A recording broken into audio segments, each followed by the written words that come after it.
Hello, ಎಲ್ಲರಿಗೂ ನನ್ನ ನಮಸ್ಕಾರಗಳು. ಇವಾಗ ನೋಡಿ, ಮೆಂತ್ಯ ದೋಸೆ ಅಕ್ಕಿ ಮೆಂತ್ಯ ದೋಸೆ ಮಾಡಿ ಮತ್ತು ಬಾಣ್ತಿರಿಗೆ ಕೊಡೋದು 1 ತಿಂಗಳಾದ್ಮೇಲೆ ಕೊಡ್ತೀವಿ. ಈ ದೋಸೆ ತಿಂದ್ರೂ ಹಾಲು ಚೆನ್ನಾಗಿ ಬರುತ್ತೆ ಮಗುಗೂ. ನೋಡಿ ತೋರಿಸ್ತೀನಿ, ಏನು ಹಾಕಬೇಕು ಅಂತ ತೋರಿಸ್ಕೊಡ್ತಾ ಇದ್ದೀನಿ.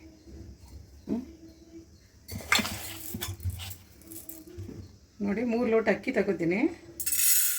ಲೋಟ ಅಳ್ತಾ ಇದು.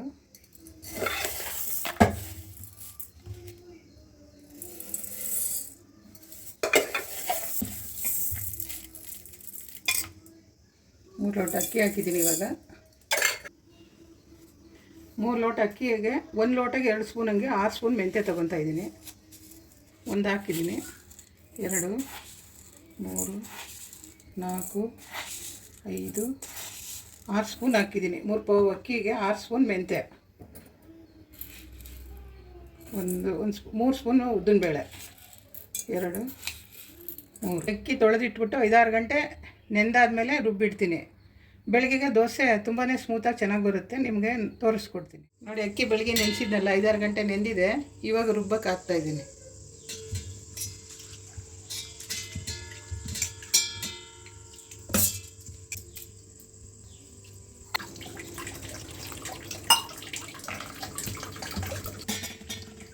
ನೋಡಿ, ಈಗ ರುಬ್ಬಿದ್ದೀನಿ, ನೋಡ್ಕೊಳ್ಳಿ. ಇಷ್ಟು ತೆಳ್ಳಕ್ಕಿದ್ರು ಮತ್ತೆ ಇನ್ನೊಂದು 10 ನಿಮಿಷ 20 ನಿಮಿಷ ಬಿಟ್ಟರು ಗಟ್ಟಿ ಆಗುತ್ತೆ ಹಿಟ್ಟು.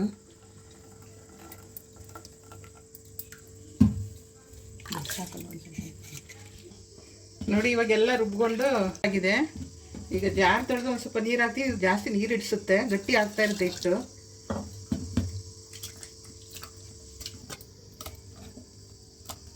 ಇಷ್ಟು ಗಟ್ಟಿ ಇದೆ ಅಲ್ವಾ, ಇಷ್ಟು ನೀರು ಹಾಕಿ ಹಿಂಗೆ ಮಾಡಿದ್ದೀನಿ. ಇವಾಗ ರುಬ್ಬಿ ಎಲ್ಲ ಮತ್ತೆ ಗಟ್ಟಿ ಆಗುತ್ತೆ. ಮತ್ತೆ ನೀರು ಸೇರಿಸ್ಕೊಂಡು ಬಿಡಬೇಕು. ಮಾಡುವಾಗಲೂ ಸೇರಿಸ್ಕೊಳ್ಳಿ, ಆಮೇಲೆ ಗಟ್ಟಿ ಆದರೂ ನಾನು ಸ್ವಲ್ಪ ನೀರು ಹಾಕ್ಕೊಳ್ಳಿ. ಇವಾಗ ಹಾಕಿ ಇಡಿ, ಗಟ್ಟಿನೇ ಆಗುತ್ತೆ. ಇದು ತುಂಬ ಒಳ್ಳೆಯದು, ಬಾಣ್ತಿರ್ಗೂ ಒಳ್ಳೆಯದು, ಮತ್ತು ಶುಗರ್ ಇರೋರಿಗೂ ತುಂಬ ಒಳ್ಳೆಯ ದೋಸೆ ಇದು.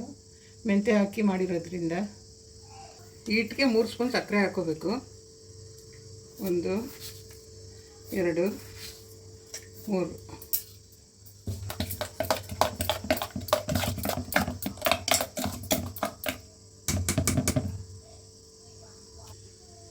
ನೋಡಿ, ಎಲ್ಲ ರುಬ್ಬಿ ಎಲ್ಲ ಒಂದು ಸಮ ಮಾಡಿದ್ದೀನಿ. ರಾತ್ರಿ ಇಡೀ ಉಬ್ಬಕ್ಕೆ ಬಿಟ್ಬಿಡಿ. ಮತ್ತು ಬೆಳಗ್ಗೆಗೆ ಜಾಸ್ತಿ ನೀರು ಹಿಡಿಯುತ್ತೆ. ಹಿಟ್ಟಿಗೆ ನೀರು ಹಾಕ್ಕೊಳ್ಳಿ, ಗಟ್ಟಿನೇ ಆಗುತ್ತೆ ಇದು. ಬೆಳಗ್ಗೆ ತೋರಿಸ್ಕೊಡ್ತೀನಿ ದೋಸೆ ಎಲ್ಲ.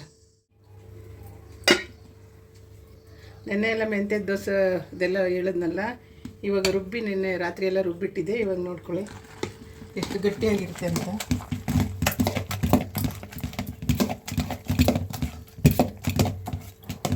ನೋಡಿ, ತುಂಬ ಸ್ವಲ್ಪ ನೀರು ಹಾಕ್ಕೋಬೇಕು ಇವಕ್ಕೆ.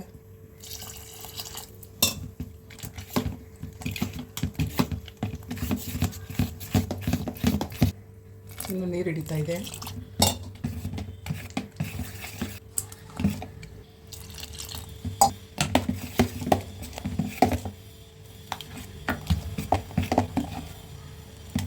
ನೈಟ್ ಹಾಕೋದು ಬೇಸಿಗೆ ಆಗಿರೋದ್ರಿಂದ ನೈಟ್ ಉಪ್ಪು ಹಾಕಲ್ಲ. ಇವಾಗ ನೋಡಿ, ಉಪ್ಪು ಪುಡಿ ಹಾಕ್ಕೊತೀನಿ, ರುಚಿಗೆ ತಕ್ಕಷ್ಟು ಹಾಕ್ಕೊತೀನಿ.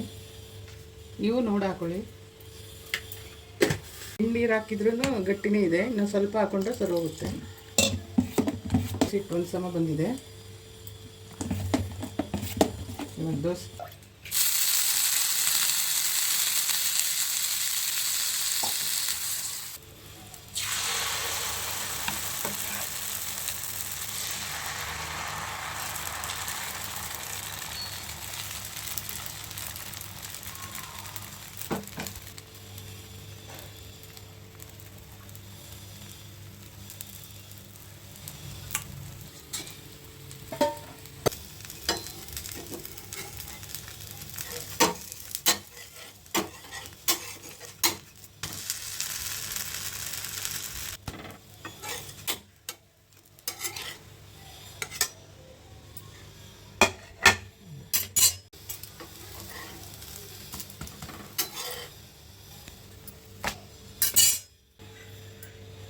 ದೋಸೆ ರೆಡಿಯಾಗಿದೆ. ನೋಡಿ, ಇದಕ್ಕೆ ಚಟ್ನಿ ಎಲ್ಲ ಆಗಿದೆ. ಇದನ್ನು ನೀವು ಮಾಡಿ ನೋಡಿ, ತುಂಬ ಒಳ್ಳೆಯದು. ಇದು ಆರೋಗ್ಯವಂತದ ದೋಸೆ ಇದು, ಮೆಂತ್ಯದ ದೋಸೆ. ಇಷ್ಟ ಆದರೆ ಲೈಕ್ ಮಾಡಿ, ಶೇರ್ ಮಾಡಿ.